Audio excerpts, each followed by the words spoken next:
How an asteroid ended the age of the dinosaurs. 66 million years ago, dinosaurs had the ultimate bad day. With a devastating asteroid impact, a reign that had lasted 180 million years was abruptly ended. Our dinosaur researcher, Professor Paul Barrett, explains what is thought to have happened the day the dinosaurs died. Did an asteroid kill the dinosaurs? In 1980, Nobel Prize-winning physicist Luis Walter Alvarez and his geologist son Walter published a theory that a historic layer of iridium-rich clay was caused by a large asteroid colliding with Earth. The instantaneous devastation in the immediate vicinity and the widespread secondary effects of an asteroid impact were considered to be why the dinosaurs died out. So, suddenly, asteroids are large, rocky objects that orbit the sun. They range from a few to hundreds of meters in diameter. Any fragment of an asteroid that survives landing on Earth becomes known as a meteorite. The Alvarez hypothesis was initially controversial, but it's now the most widely accepted theory for the mass extinction at the end of the Mesozoic era. How big was the asteroid that killed the dinosaurs? An asteroid impact is supported by really good evidence because we've identified the crater, says Paul. It's now largely buried on the seafloor off the coast of Mexico. It's exactly the same age as the extinction of the non-bird dinosaurs, which can be tracked in the rock record all around the world. The impact site, known as the Chicxulub crater, is centered on the Yucatán Peninsula in Mexico. The asteroid is thought to have been between 10 and 15 kilometers wide, but the velocity of its collision caused the creation of a much larger crater, 150 kilometers in diameter. It's the second largest crater on the planet. The dinosaur-killing crash threw huge amounts of debris into the air and caused massive tidal waves to wash over parts of the American continents. There's also evidence of substantial fires from that point in history. For a long time, it was thought that the non-bird dinosaurs died out 65 million years ago. But, as Paul explains, our understanding of when this event occurred has shifted slightly. The dating of those layers of clay around the world is very accurate. It's estimated to within a couple of thousands of years. Recent redating has refined it, and the date of the dinosaur extinction is 66.0 million years ago. Why did dinosaurs go extinct? Around 75% of Earth's animals, including dinosaurs, suddenly died out at the same point in time.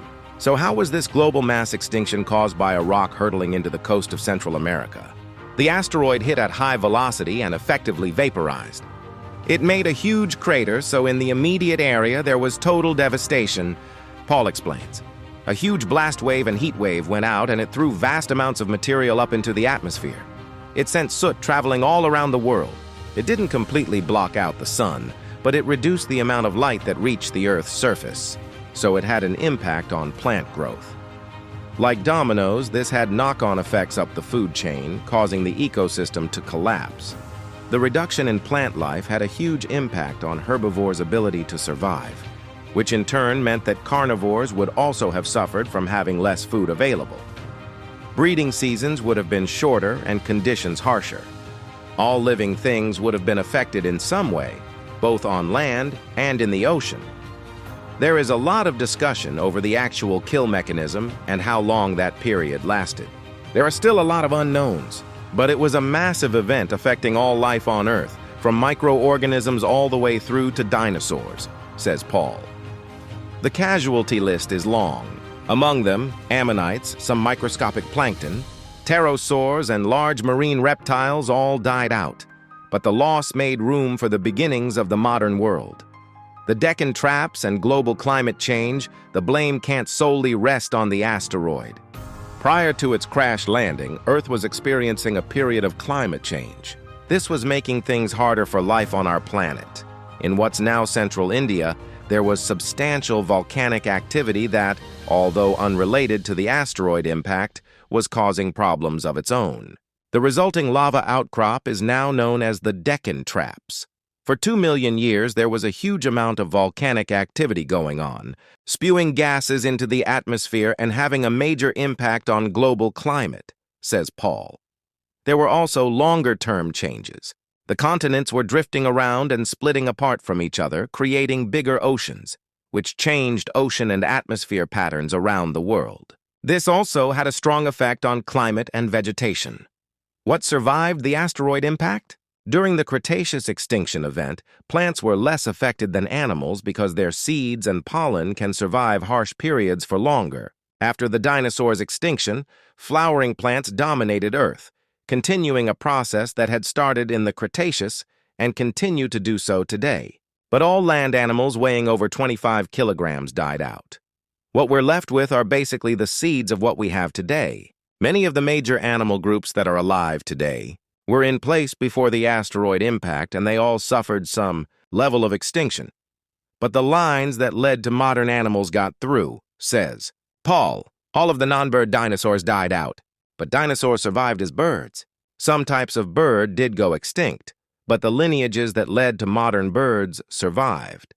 Initially, the survivors were small, with birds the first to experience evolution to larger sizes.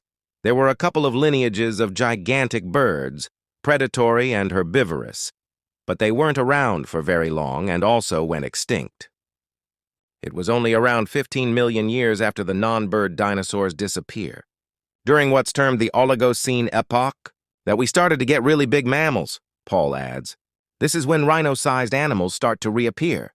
But up until that point, it's a world filled with small animals, especially in comparison with the dinosaurs that came before them. It took a while for body size to catch up. Dinosaurs remain the largest land animals ever to have lived. The only animals that have ever exceeded their size are whales. Could the dinosaurs have survived? There's research to suggest that if the impact had occurred elsewhere on the planet, the fate of life on Earth could have been very different. If it had fallen just minutes later, the asteroid would have landed in deeper water, causing less rock to vaporize and rise to block out the sun's light and warmth.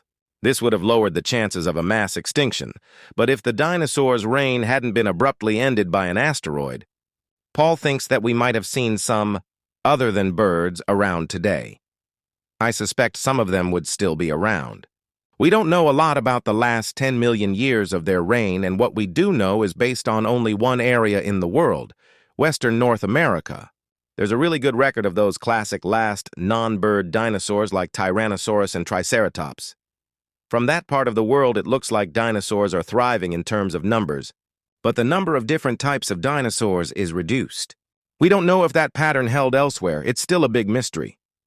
Were it not for the asteroid, dinosaurs might have survived a little longer. Although with modern birds, mammals, and reptiles starting to develop, they may not have